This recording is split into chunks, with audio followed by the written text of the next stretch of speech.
At a meeting that I was in, Community Board 1, where we were told the water shorefront is frozen, there's no funds.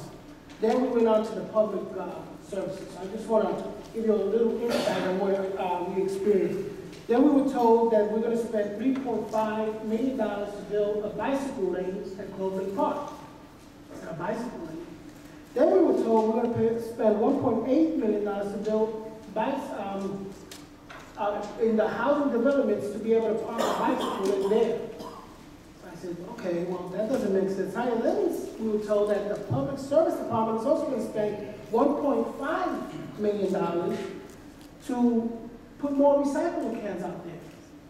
And yet they were going to close a firehouse, 161. I said, where's this money going?